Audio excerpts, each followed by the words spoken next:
किसी व्यक्ति या विशेष या किसी जाति या बिरादरी का नहीं, ये सबके लिए है।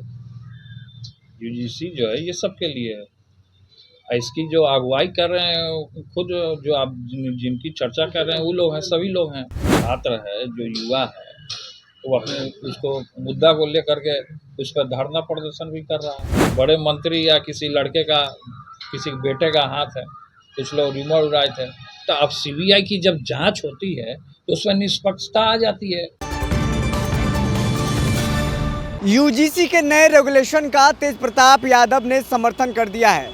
जी बिल्कुल, आपने सही सुना। दरअसल तेज प्रताप यादव ने अपने आवास पर एक प्रेस कॉन्फ्रेंस बुलाई थी।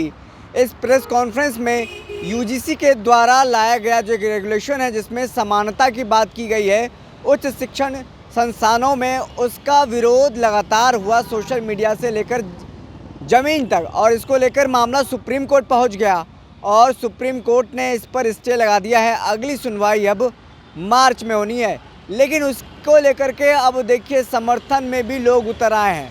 समर्थन में कई जो एसटी, एससी, ओबीसी के जो छात्र थे पटना यूनिवर्सिटी के अलग अलग कॉलेजों से संबंधित रखते थे, वो सड़कों पर उतरकर इसके समर्थन में नारे लगाए। साफ तौर पे कहा कि ये जो रेगुलेशन है दोबारा वापस आनी चाहिए, इसमें ऐसा कोई बात नहीं है जिसका विरोध हो, सबकी बात करते हैं मोदी, समानता की बात होनी चाहिए।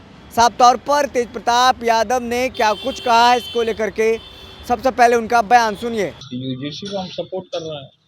राय क्या है, जो छात्र है जो युवा है वो अपने उसको मुद्दा को लेकर के उस पर धरना प्रदर्शन भी कर रहा है। तो हमारा दल, हमारा जनशक्ति जनता दल पूरे तरीके से साथ है, समर्थन है उसको। जो जायज है उसको इन लोग उठाने का काम कर रहा है। लेकिन ये कहा जा रहा है कि सवर्ण जो है वो इससे परेशान हो जाएंगे, फर्जी आरोप भी लग जाएगा। जैसे SC/ST एक्ट लग रहा था, कई फर्जी ऐसे केसेस हैं जिसमें कई लोग इसमें अभी भी दोषी हैं और वो सजा। देखिए, किसी व्यक्ति या विशेष या किसी जाति या बिरादरी का नहीं, ये सबके लिए है। यूजीसी जो है ये सबके लिए है। इसकी जो अगुवाई कर रहे हैं खुद जो आप जिनकी चर्चा कर रहे हैं वो लोग हैं, सभी लोग हैं। सभी लोग हैं कमेटी में, सभी लोग के समर्थन से लोग कर रहा है। नीट छात्र प्रकरण में क्या? देखिए, नीट छात्र प्रकरण में ये पहले ही सीबीआई का जांच होना चाहिए। चलिए लेट से हुआ, लेकिन उस लड़की तो चली गई, उसको न्याय उसके माता पिता भटक रहे इधर से उधर कि कब न्याय मिले कब। तो महीना हो गया, अभी तक कोई सुनवाई नहीं हो रहा था। तो इस पर जब सीबीआई की कमेटी बैठी है तो निष्पक्ष हो जाएगा, इसमें दूध का दूध और पानी का पानी हो जाएगा कि भाई कहाँ से संरक्षण मिल रहा था, किसको क्यों दबाया जा रहा था। सुनने में आ रहा था कि कोई बड़े मंत्री या किसी लड़के का किसी बेटे का हाथ है, कुछ लोग रिमोट उड़ाए थे। तो अब सीबीआई की जब जांच होती है तो उसमें निष्पक्षता आ जाती है, उसमें साक्ष्य पता चल जाएगा कि कौन है। बिहार पुलिस की आप फेवर मानते हैं, SIT गठन होने के बावजूद भी बिहार पुलिस कुछ खुलासा नहीं कर पाई, नहीं बता पाई कि तो वो सरकार बताएगी ना। बिहार पुलिस के ऊपर इस तरीके से हम आरोप लगा दे तो ये तो जवाब तो सरकार को देना है। तो अब सरकार इस पे संज्ञान ले, जो दोषी है उनके ऊपर कार्रवाई करे, सख्ती बैठे। सीबीआई को भरोसा है क्योंकि कई केसेस जो है सीबीआई ने पेंडिंग में डाल रखा है, अभी तक उसका सॉल्यूशन नहीं निकल पाया। हाँ, तो सीबीआई निकालेगा ना, उसका जांच करेगा सीबीआई। सीबीआई इसीलिए गठित किया ही जाता है, जांच। कल केंद्रीय बजट पेश हुआ है सर, इस बजट में जो बिहार को दिया गया उस पर आप समर्थन करते हैं? अब तो मेरा समर्थन है। बिहार के लिए जो सोचेगा, हमने तब शुरू से यही हम कह रहे हैं कि जो बिहार की उन्नति के लिए जो सोचेगा, चाहे कोई भी दल हो, हम उसका समर्थन करने का काम करेंगे। हमारी जनशक्ति जनता दल उसको समर्थन देगी।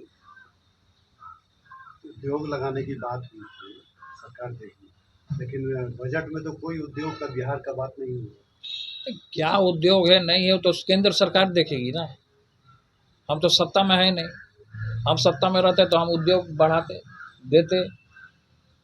तो ये तो केंद्र सरकार का मामला है, वो क्या करेगी नहीं करेगी। अब जैसे कि इसमें दिया है, राज्यपाल महोदय के बारे में दिया है कि 2030 तक 1 करोड़ नौकरी बिहार सरकार उपलब्ध हाँ कराएगी। बिहार सरकार 1 करोड़ 2030 तक नौकरी देगी, तो ये अच्छी बात है। लोग को रोजगार मिलेगा, लोगों के घर में चूल्हा जलेगा,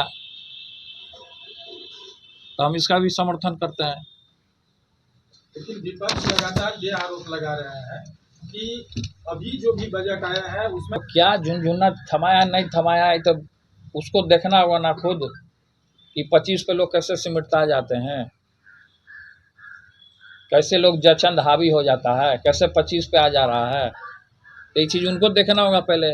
तब पहले हम अपना घर ना बचाएंगे जी, तब कुछ आगे का देखेंगे क्या होगा नहीं होगा। सर, यूजीसी के ऊपर अखिलेश यादव ने कहा है कि कोई दोषी बचे ना और कोई निर्दोष फंसे ना। अगर कंप्लेंट वाजिब नहीं होती है तो जो दोष बिना मतलब का कंप्लेंट कर रहा है उसके खिलाफ भी एक्शन लिया जाना चाहिए। तो क्या एक्शन लेंगे, नहीं एक्शन लेंगे तो सरकार देखेगा। फिलहाल अखिलेश यादव जी साइकिल चलाते रहे अपना, और राहुल गांधी जी फटफटी चलाते रहे। तेजस्वी जी के अंगूठे में चोट लग गई, व्हील चेयर पर आज विधानसभा में नीतीश जी से हालचाल भी ले रहे थे सदन के अंदर। हाँ तो चोट लग गया होगा, गए होंगे।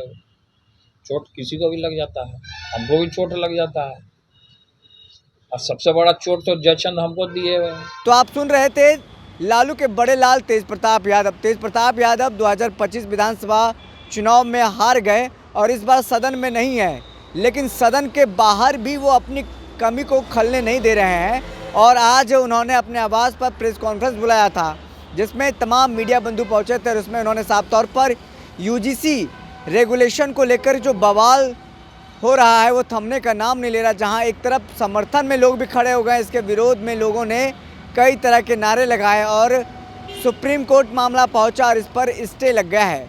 अब देखना है इसको लेकर के जब मार्च में सुनवाई होगी तो क्या कुछ होता है। लेकिन लालू के बड़े लाल तेज प्रताप यादव ने यूजीसी रेगुलेशन का समर्थन कर दिया है। फिलहाल इस खबर में इतना ही। बहुत बहुत शुक्रिया।